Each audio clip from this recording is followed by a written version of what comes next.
Remember Masakali? The dulcet tunes of Mohit Chauhan, A.R. Rahman's signature compositional charm, and the lanes of Delhi through Rakesh Omprakash Mehra's lens. What a song. Imagine my annoyance on waking up one fine day to this. Far be it for this to be a one-off thing, remixing old songs using modern music components is now a trend that refuses to die.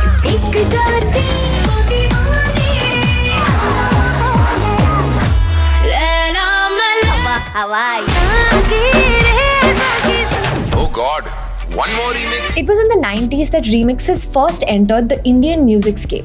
DJ Bali Sagu burst into the scene with his song Chura Liya, which infused the classic song with western sounds like rap and reggae.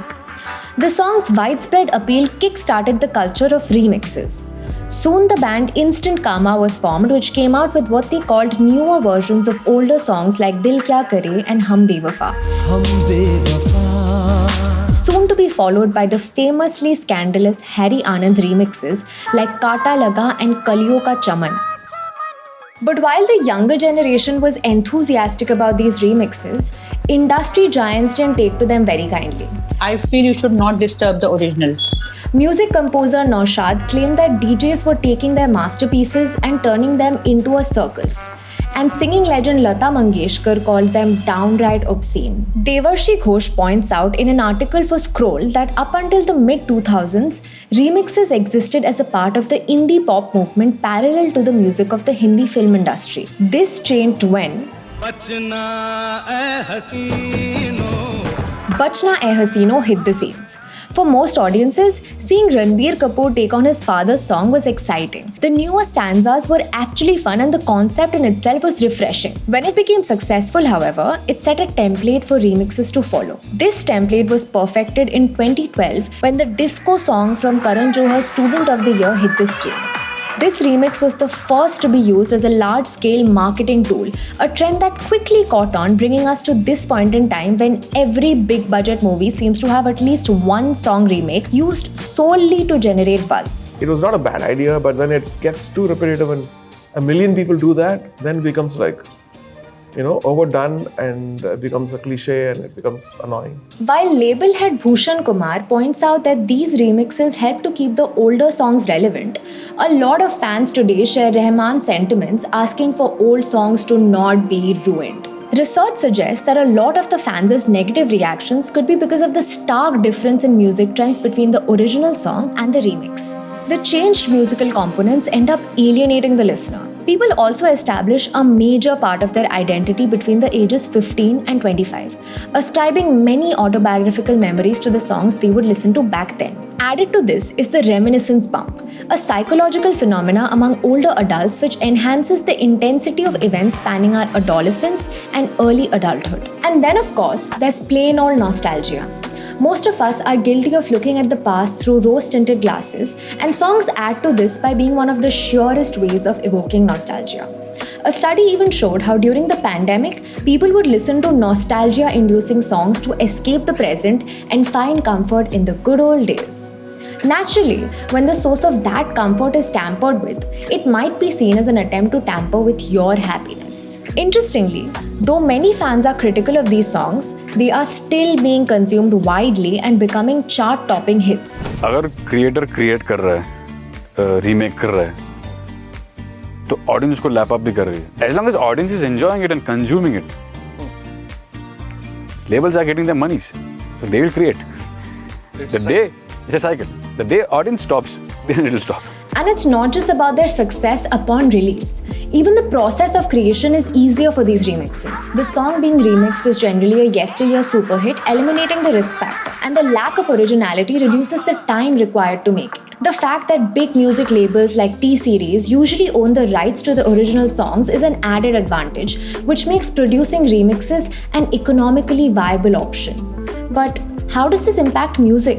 In that kind of distilled version of it, that summarized this is Bollywood today, everything sounded so uniform. Many musicians argue that in the attempt to run behind a hit song, the priority has shifted from creativity to making quick money using a successful template. ये एक business decision है rather than musical decision. And the original singers, composers, and lyricists are rarely the ones who end up benefiting from remakes. In most cases, neither do they profit economically and nor are they consulted creatively. Unlike today, these songs date back to a different time when singers and composers especially were less empowered and rarely had any idea about or stakes in the ownership of their own music.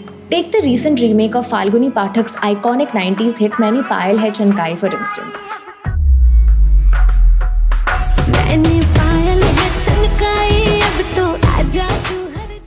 Pathak opened up about not being able to fight a legal battle against the remake since she had signed off rights to the ownership of her music. But there is a counter argument to be made in favor of remixes. Kirby Ferguson, in his web series Everything is a Remix, argues that remixes are necessary for cultural evolution since everything new involves copying, transforming, and combining ideas, behaviors, and skills.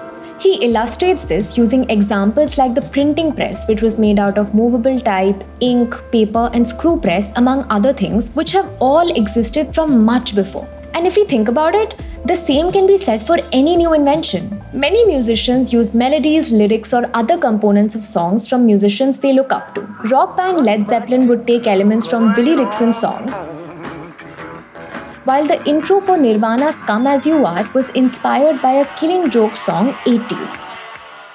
Closer home, R.D. Burman's hit Chura Liya is inspired from If It's Tuesday, This Must Be Belgium. And the melody for Cliff Richard's Theme for a Dream inspired Pal Pal Har Pal from Lage Raho Munna Bhai.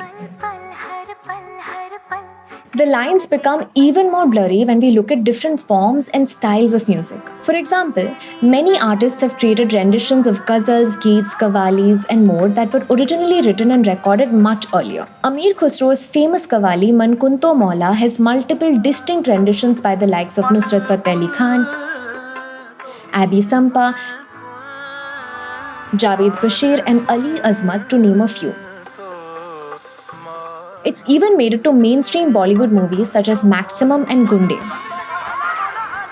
Hafiz Hoshiar Puri's Mohabbat Karne Wale was sung by Mehdi Hassan and Farida Khanum. But its modern interpretations by Papon and Arooj Aftab are equally loved, with Arooj's rendition of it even winning her a Grammy. Ferguson's idea then reframes the way we look at remixes altogether, showing how every work of art is inspired from other works of art in one way or another, essentially making everything a remix. But this argument can't be divorced from the current context of the Indian music industry. And in these circumstances, the consensus is that remixes don't stem from an attempt to create something new, but from a blatant desire for profiting off of a template that works. We have many talented musicians, and as Suvanshu Khurana points out in the Indian Express, the problem isn't a lack of originality, but producers having a lack of faith in the musician's ability to create original compositions that will be successful. Farida Khanum ji says this to me a lot. She says, "Beta, mahal ko wapas leke aao, mahal." And for the longest time, I thought mahal is this like fuddy-duddy word which means, oh, you know, we've lost that pristine, impossible to recreate environment. By mahal, I now believe she means community. She believes communities of artists, communities of art, communities of thought, communities of feeling even, you know? Maybe what the Indian music landscape needs is exactly this. A shift from only looking at music as something to capitalize on to viewing it as something that adds meaning to everything around us. How do you look at remixes? Tell us in the comments below, and for more such videos, don't forget to like, share, and subscribe to the Swaddle.